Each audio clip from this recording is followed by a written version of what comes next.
Hello, ladies and gentlemen. Welcome to What Do You Say Anime. I am your host, Peter. On today's episode, I'm going to be doing a solo mission and talking about my personal recommendations of the four main demographics and popular genres that are in anime. I'll be breaking this up into two separate parts. So how this is going to work is I'm going to be giving my staple on that demographic or genre. So if you are new to the anime sphere, this is going to be kind of my recommendation on what you should be looking for and what I think is like the pinnacle of that specific genre or demographic, along with a lesser known series where maybe the majority of people who are into anime maybe haven't seen. I'm using a my anime list reference of less than 250,000 members sort of as my reference tool. So for reference, like Attack on Titan has like 3 million members on my anime list. So something that has, like a 16th of the member base of a specific show is kind of like what I'm thinking along the lines of maybe a lesser known show that even if you are a seasoned anime watcher, maybe these recommendations for you could be something that you could look into. So that's kind of like what I'm using. And I'm also have to be basing it off of shows that I have personally seen. So if I am missing something, a staple of a genre or a demographic that I haven't seen, and it's not on my list, it's because I probably just missed it. And hopefully my reference of me seeing about 700 anime is good enough for everybody out there. So that's kind of like what I'm using as my reference and my tools for my recommendations. So without further ado, let's get started with the four big demographics of anime. First up, we have Shounen, which is targeted towards males aged 12 to 18. My personal staple of this genre, actually it's a demographic, is Full Metal Alchemist Brotherhood. To me, this is a complete story from start to finish. I was fully engaged with. It is my number 2 anime of all time, along with having a great sub. What I think is great for newer folks alike is that the dub is also fantastic. It's a very easy show to get people into in watching anime. Now, if you have already seen this, like most people have, my personal recommendation in the shonen demographic for a show I think a lot of people haven't seen is a show called Kono Oto Tomare. What Kono Oto Tomare is a pub-based music anime around sort of like the brotherhood and friendship that is in a club like you were in high school. So whether you played sports or band or something like that, Kono Oto Tamara kind of mimics that with like a male focused, as the two main characters of the show are both high school seniors trying to compete. Actually, sorry, they are high school juniors. In the manga, they are seniors. They are trying to compete for a traditional styled instrument called a kono and try to make it to national. So it's kind of that stereotypical, like, let's make it to national type of thing that you see in anime.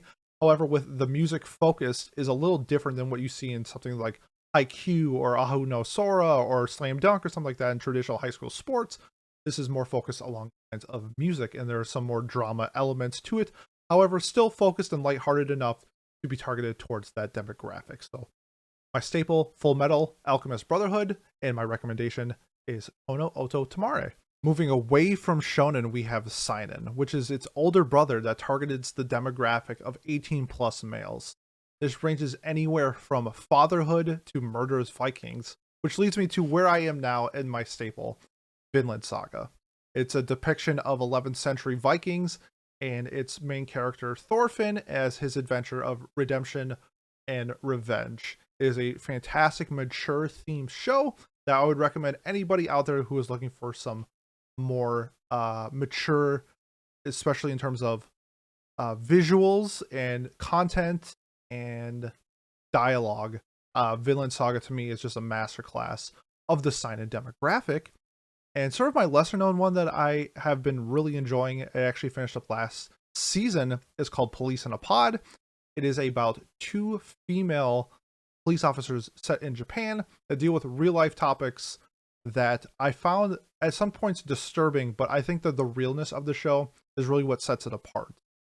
It deals with stuff like sexual assault, domestic abuse, death, elderly, suicide, stuff like that, where it's these more mature themes.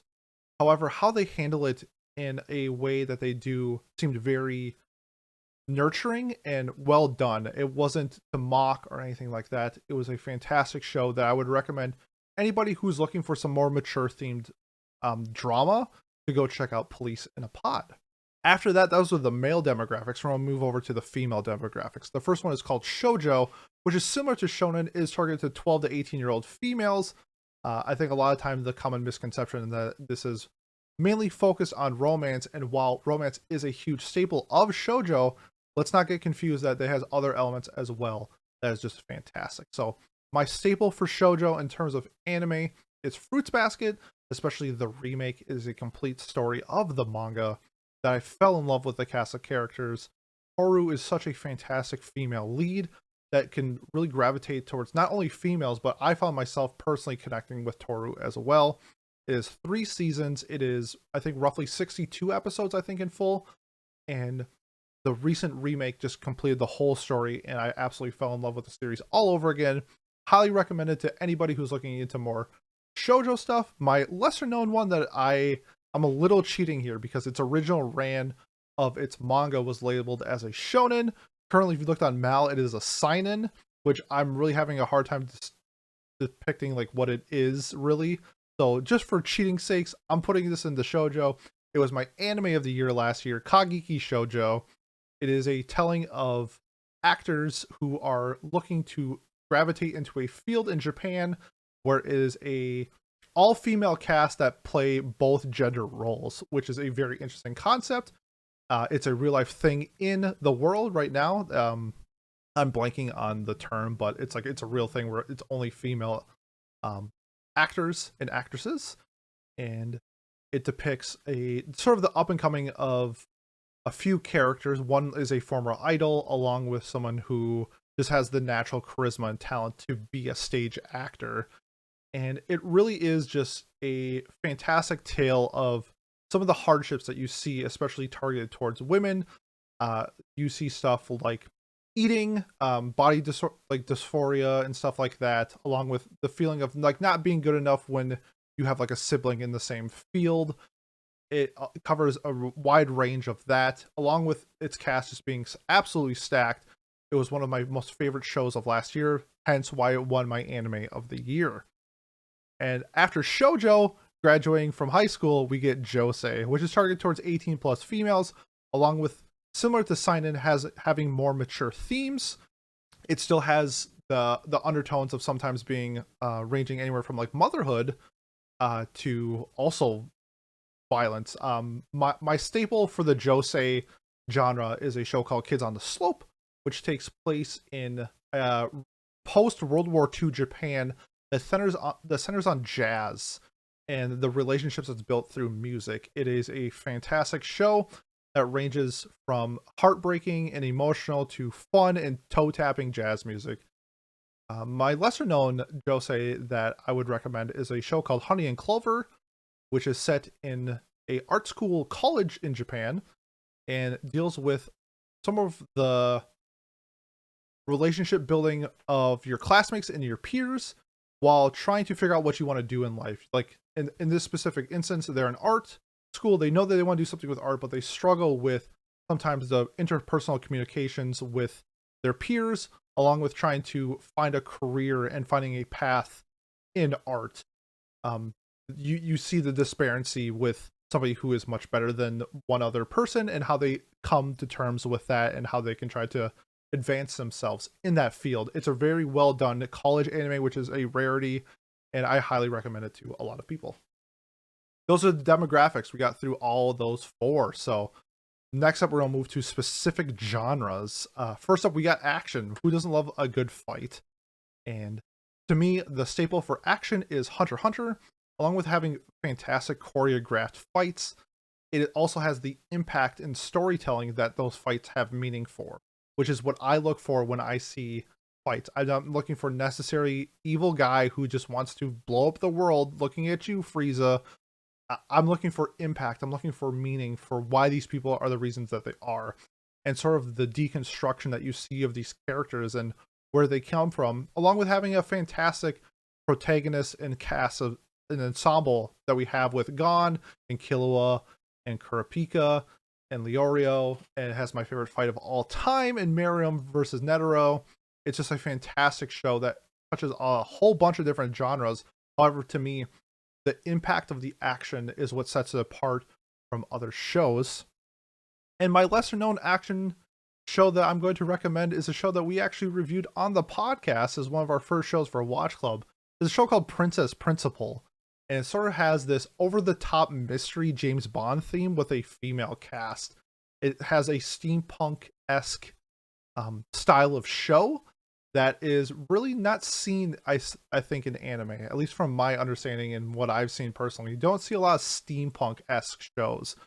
The music in this show is fantastic, and it's just a breath of fresh air in the action scene. Where if you're looking for something that is straightforward in what it's trying to do, it doesn't hide what it's trying to do. It's not a perfect show, however, when I watched it and got through all of it, it was a very thorough and enjoyable ride. So my lesser known action recommendation is a show called Princess Principal, and it's still getting movies. It's still coming out, so we have more content if you're a fan of that.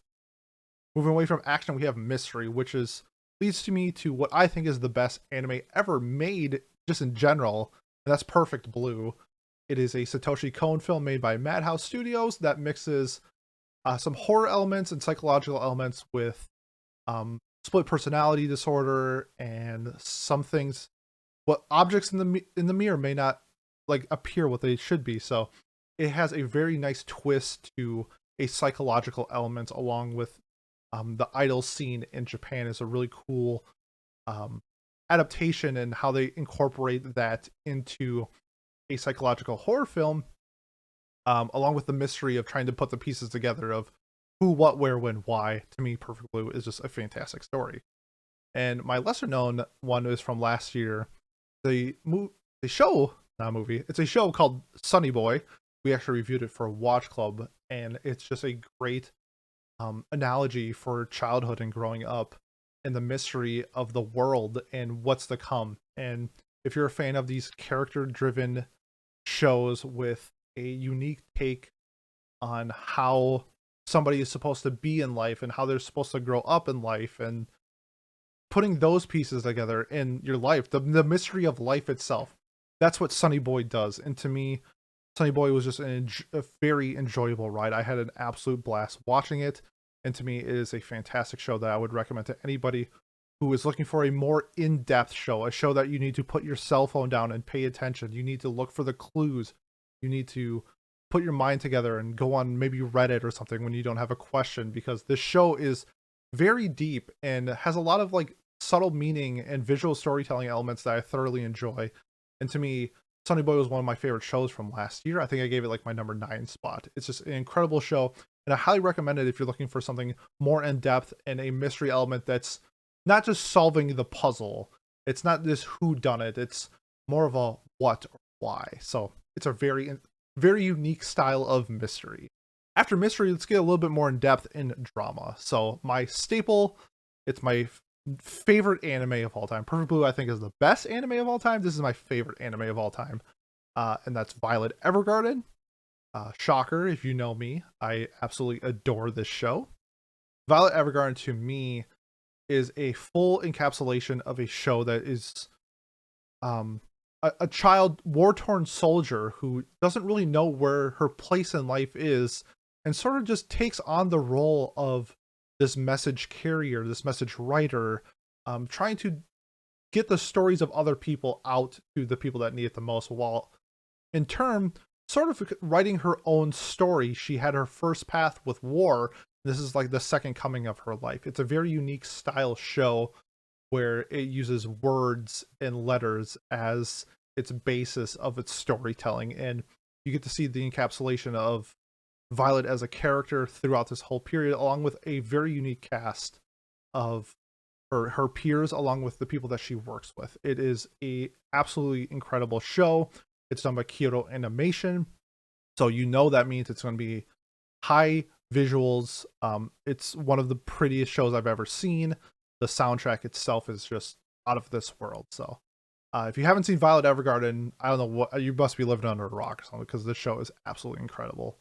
The lesser known one, I was actually shocked that this was under the 250k benchmark that I used, is Tokyo Godfathers. It is one of, if not the most popular Christmas anime, I would say, that depicts 3 homeless people in Japan finding a baby on Christmas Eve. This story is all over the place with its emotions, where we have unique characters trying to find their way in life that are stuck in where they are now, tasked with the responsibility of taking care of a child that they find in the trash. It is heartwarming, it is heartbreaking, but at the same time, you see the real emotions, I think, of somebody in that situation where you're not accepted in society, but on the streets, you are the same as everybody else in some specific characters, um, how they're living. It's a wonderful adaptation, I think, of just a storytelling element of homelessness that we don't really see in anime. I've seen it in something like Hinamatsuri, where it's more of like a side plot, but however, this is more of like an entire theme of the story, along with just like, don't judge a book by its cover. These are, in this situation, I think homelessness, it's like a bad rep with like mental health and abuse and stuff like that, where these are just, while these characters do have those elements, deep down inside, it's like, don't judge the book by its cover. Everybody is somewhat good inside of them, and these homeless people didn't have to take care of this child. They could have just brought it anywhere, but the deepness in their heart that they needed to find this child's parents is just a incredible storytelling element, and it's one of our highest rated shows on Watch Club. I think we have it as like an average is like a 9. If you haven't seen Tokyo Godfathers, it's like an hour and a half watch. I would definitely go check it out. Moving away from drama, let's get into my favorite genre is romance. To me, I think the staple of romance in like a completed form is my teen romantic comedy Snafu. While I wish that there were more adult themed romances in anime, however, I have to stick to manga for those. My teen romantic comedy Snafu has some of the best. Actually, it does have my favorite character development of all time in Hachiman, and just showing how you can be unique in romance, how you can have your own. You don't have to succumb to like peer pressure or how you think that you need to act in a relationship, where Hachiman himself has his own goals and own motivations for love, essentially towards the end of the show, but he wants to do it in a way that he does it. And to me, we see that in probably the best anime convention scene in anime.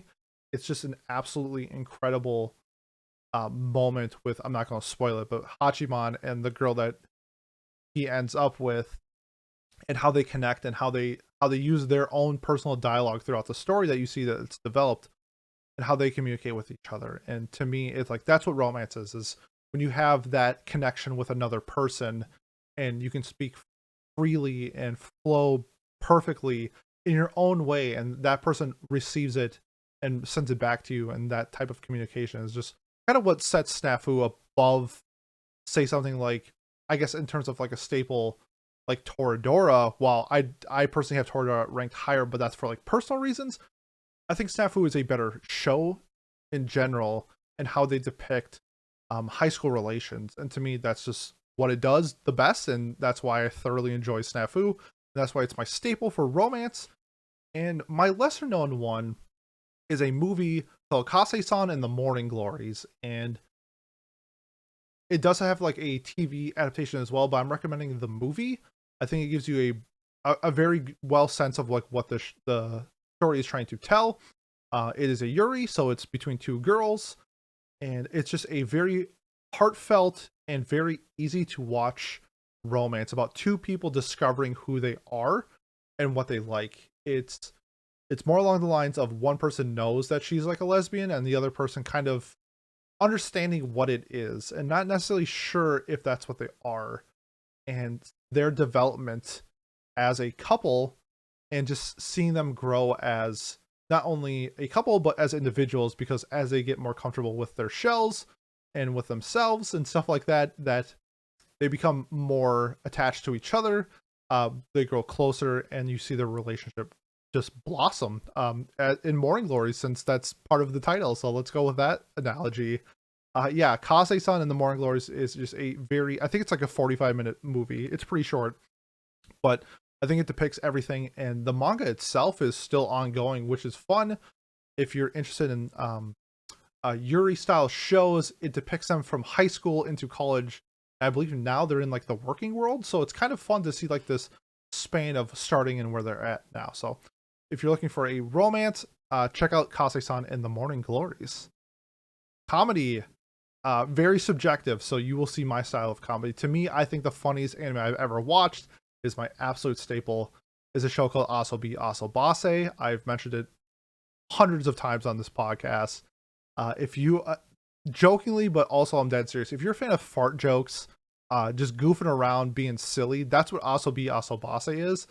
However, it's also in the Konosuba sense where, yeah, it might be a silly fart joke, but it has meaning in the story. Like, it progresses the plot, it progresses the story and the relationships with the girls.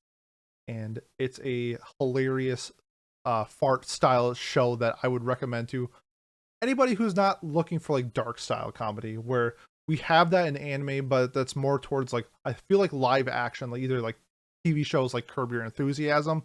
It's a little bit away from that. It's more towards lines of, think of like Jackass, but instead of like physical hurting yourself, it's like psychologically hurting yourself, because the situations that they put themselves in, it's just damning to themselves, but they laugh it off. They have a great time doing it, and you can tell that the three main girls are really good friends and are comfortable in their shells, and how they interact with each other is just a wonderful comedy, and I recommend it to almost every single person.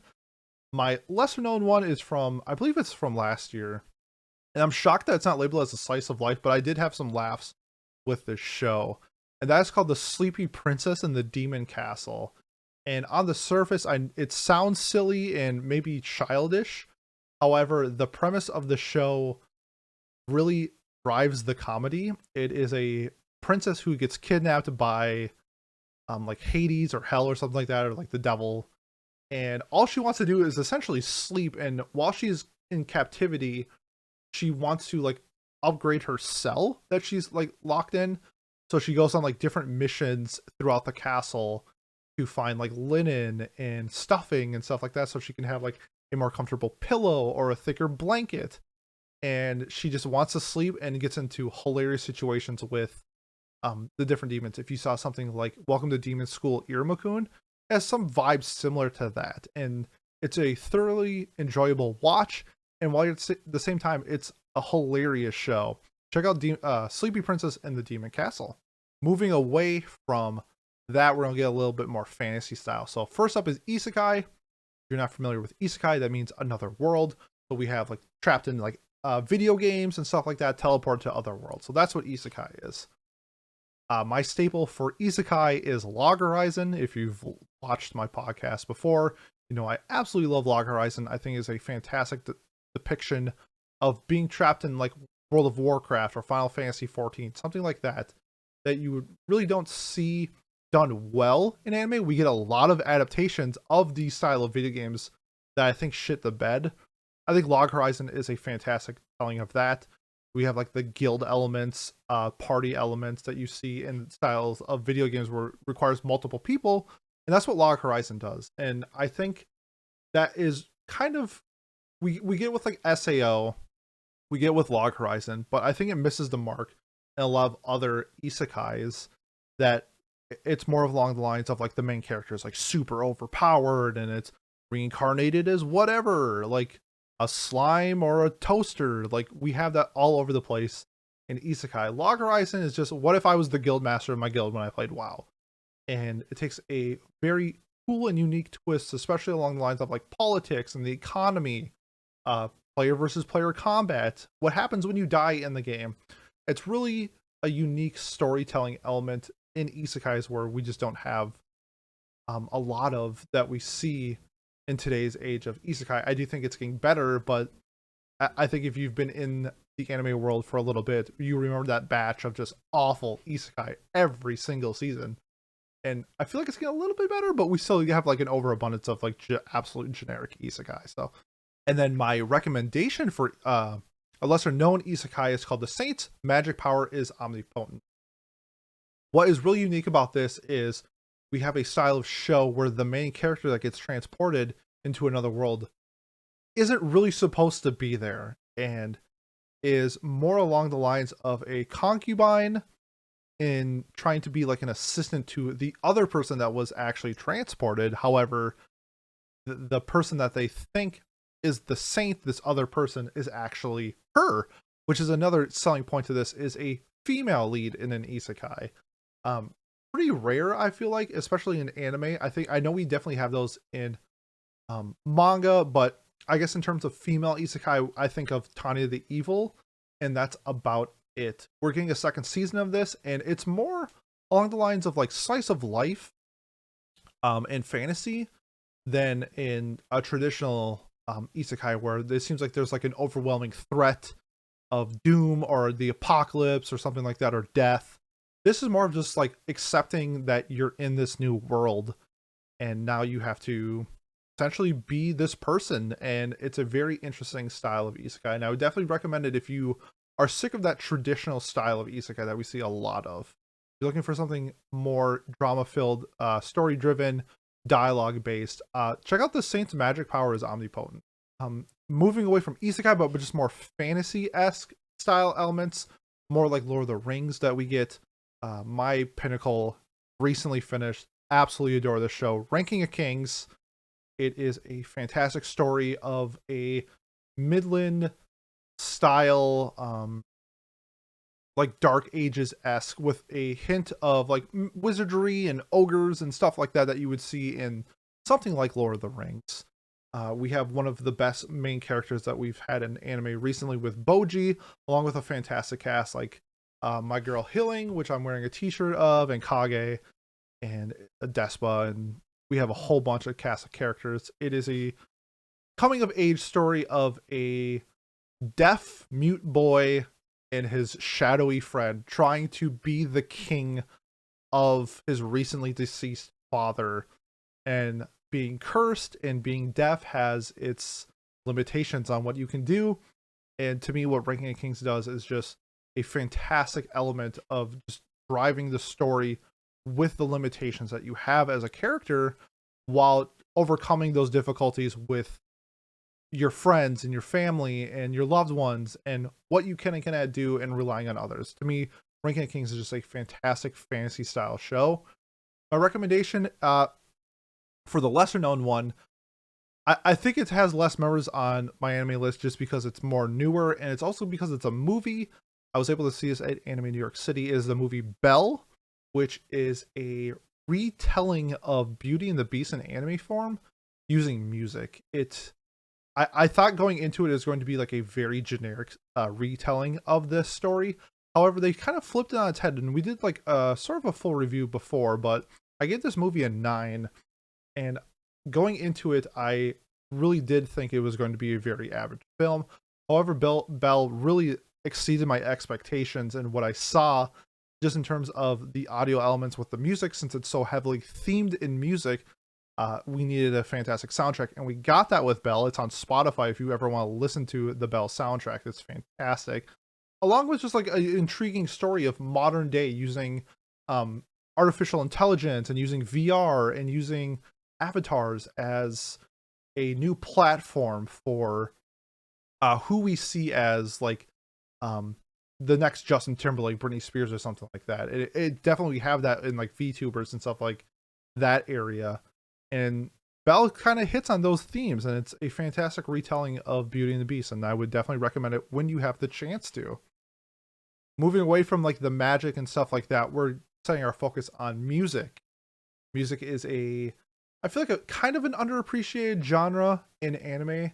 We have some fantastic ones out there that really just blow you away with the soundtrack that's incorporated with the anime itself, because a lot of these are adapted from manga, which you can't hear manga, so it's up to the innovators and the creators of these anime to sort of depict on what type of music that they want to generate from what they see in its adaptation.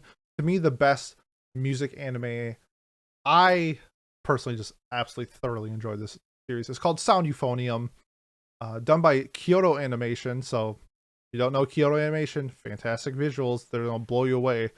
But the element of band, and sort of I talked about earlier with Kono Oto Tamare, where it's more than just music, it's the relationships that you develop within this club, and kind of like where it drives you as a person and who you want to be. So it touches on the elements of like, it's not just playing music, like you're setting yourself up for these regiments and these practices for life. Like if you take these as like a building block for who you are as a person, for like your work ethic, you're more than likely going to be a more successful person than somebody who doesn't do that. And we see that in Sound Euphonium, along with not who they are as just characters, but their development as musical players. And to me, that's what Sound Euphonium does fantastic. I give the show a 10. I absolutely love it. It also has a cool spin-off movie called Liz and the Bluebird. So if you want more, you get more. It's one of those types of shows. And my lesser known one is completely different than Sound Euphonium. It is way more goofy. It is significantly less animated quality because it's all CG. I talked about this in my underrated anime of all time, and it's a show called D4DJ. And on the surface, this show looks absolutely silly and ridiculous. It's about girls who create, instead of like an idol group that we see in like Love Live, still a sort of an idol group, but with more like EDM and dance music. The DJ element is a huge factor in who they are as musicians, and it's a very unique take. And we're getting a second season, which I was really crossing my fingers because it was super popular in Japan, and I'm really happy that we're getting it. If you're a fan of like a more silly style music, I would recommend D4DJ, especially if you're a fan of like Love Live and idol culture.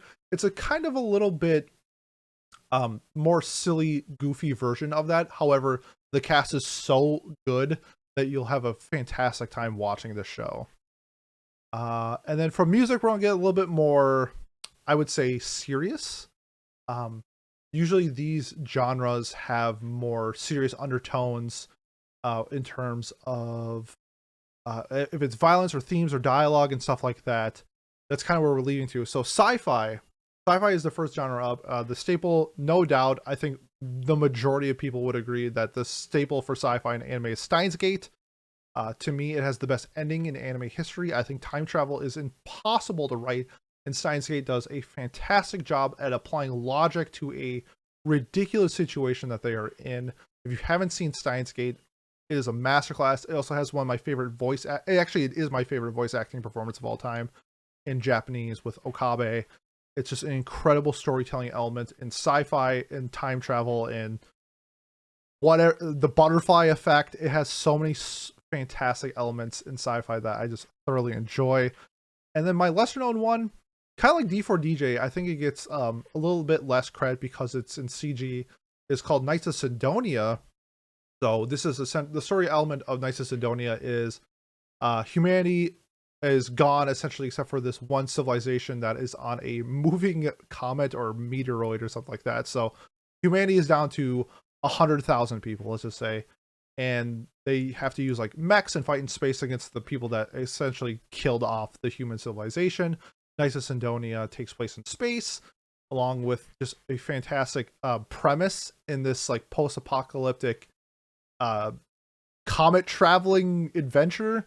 Has really cool action sequences and a unique style on like aliens and what else is out there type of thing. So Knights of Sidonia, it is mech, so if you're not a fan of mechs, I get it, since I'm not the biggest mech fan ever. However, I think the story is so cool and unique that I'm putting this in kind of like my under the radar one in the sci-fi genre. Moving to horror. Yes, horror. Gonna cheat here because I love this so much. It was in my mystery. I'm putting in horror too. Perfect Blue. If you haven't watched Perfect Blue, I'm telling you twice. This movie is perfection.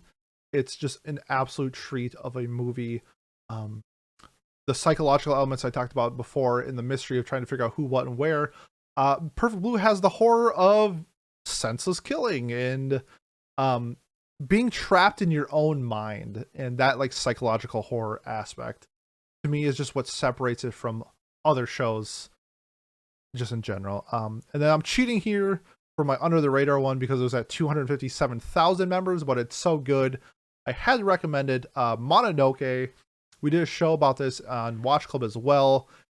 Short stories compiled into like one main story, so kind of like little threads getting into one big thread of a stylish show where different people have different like horror aspects, where we have like one that involves like childbirth and cheating and stuff like that. It's such a unique art to the show as well. that also separates it from like other horror anime, that the style, the visual storytelling of Mononoke kind of is haunting at times. And if you look up like PVs and clips of it, you will see kind of what I'm talking about. But I would highly recommend just going to check out like the first episode of Mononoke and seeing how unique of a storytelling element that it has, that the horror genre really doesn't see. I think especially in anime, it relies a lot on the gore and the killing where we see horror. This is more of like the psychological storytelling of like, yes, this is outlandish, but you know what? This has like real life scenarios that we see. And to me, that's like what separates Mononoke from other horror anime. Let's get away from creepy, crawly horror stuff and let's get into the best genre other than romance, which is slice of life. If you don't know what slice of life is, it's just like chilling, very little drama, if any. And of course, if you know me, my staple for the slice of life genre is laid back camp.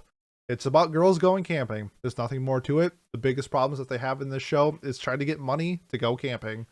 If you're looking for no stress, just having fun, relaxing style show, I can't recommend Laid Back Camp enough. It's, if you're ever hung over, this is like my number one hangover show as well. It's so chill. It's so fun. The background art and the music in the show is just, you're vibing to it. It's that's the style of show. It reminds me of like a lo-fi beat if it was an anime. This is what Laid Back Camp is. And my under the radar one is Super Cub. Super Cub is a show that depicts three girls, mostly two. At the end, we get the third one, but sort of like your love for a hobby. And in this case, it's like scooters or very like low powered motorcycles.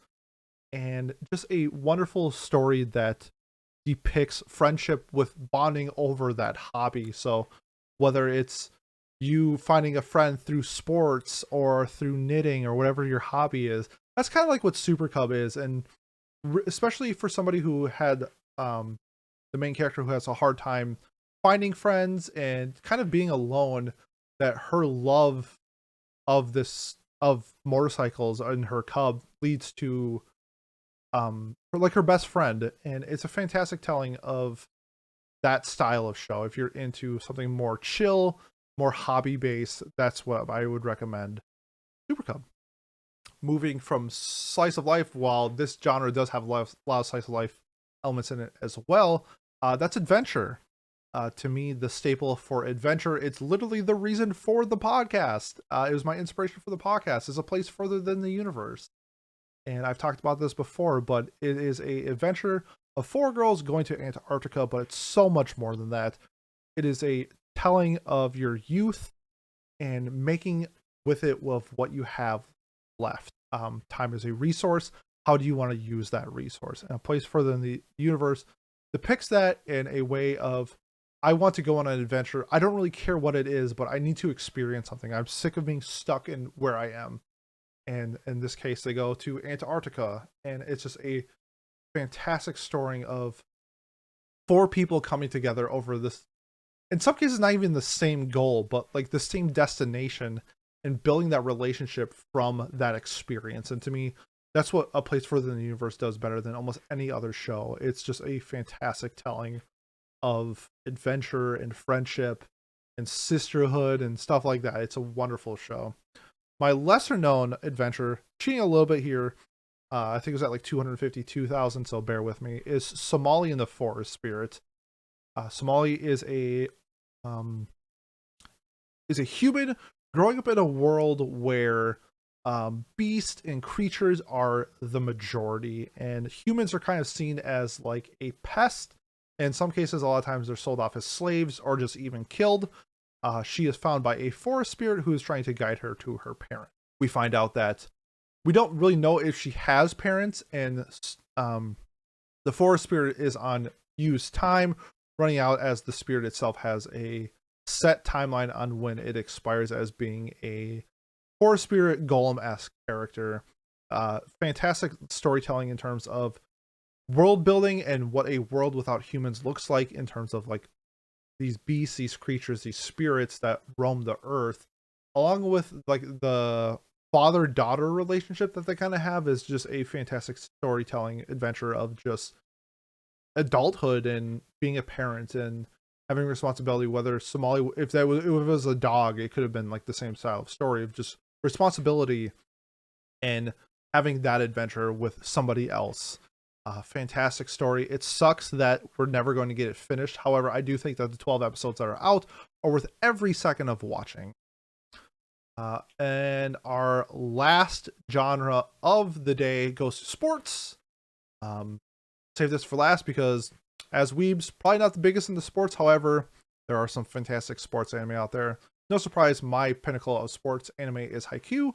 I think it is the best telling of competitive sports, especially season 3, Karasuno versus Shiratorizawa. To me, is the best arc in anime history because of the feeling that I had when I played competitive sports and how they feel is just a fantastic retelling of that element of competitive sports. Not only that, the cast is just fantastic. We see a wide range of characters that I think are very fleshed out, and the volleyball scenes itself are just wonderful. So yeah, if you haven't seen Haikyuu, I'm assuming you also are living under a rock, just like you were with Violet Evergarden. And my under the radar one is called Baby Steps. I picked it specifically because I played tennis growing up. This is a tennis anime. Very interesting storytelling elements of how the player becomes better at tennis. Uses a more technical approach in finding like angles and stuff like that with tennis. Speed, velocity, those type of elements to become a better tennis player. Little unrealistic, however, I do think how they present it in the story is a very fun way of depicting somebody instead of just, working harder and getting better. This person goes to the books to get better at it. If you're familiar with professional golf, which I don't think a lot of people are, there is a golfer named Bryson DeChambeau who uses like physics and geometry to be better at golf, and he's like I think he's like a top 20 golfer now, but he like uses this as a way to find like better angles on how he should hit the ball and certain elements. And Baby Steps kind of has that element. It's like I said before, little unrealistic in terms of you can't just draw angles on a piece of paper and get better at it. You need to get the reps, but it's just a change of pace compared to like Prince of Tennis, which is like wizards playing tennis or something like that. It has a more realistic approach in a fun way, and that's why I usually recommend Baby Steps to my like tennis friends, or if you ever just a fan of tennis, check out Baby Steps. It's really cool. Also, for me, side note, it has a romance element into it that I thoroughly enjoy, and to me, it's kind of like, I don't know, it's a guilty pleasure anime for sure. I think it could be better in some other elements, but just the tennis scenes and the romance to me is what knocks it up a bit. So, that being said, hopefully my chair wasn't that squeaky. I knocked through the 4 main demographics of anime along with my staples of genres. So that was really fun and my throat hurts. I'm not gonna lie, I talked for like 40 minutes straight. If you want to support the podcast, the best way to do so is like, comment, subscribe. Leave a review on whatever platform you're listening to us on or watching us on. We have visual content on YouTube, audio content anywhere podcasts are found. If you are a supporter and you made it this far, thank you, thank you, thank you. Next week, we'll be doing Watch Club for Fooly Cooley. That's going to be super fun. Otherwise, in 2 weeks, we're going to be bringing back our Mal review game, which is going to be the whole cast again. And it's a very fun game that we played that you have to guess the review and the anime off of just awful My Anime review list. So thank you again, and we will see you next time. Bye, everybody.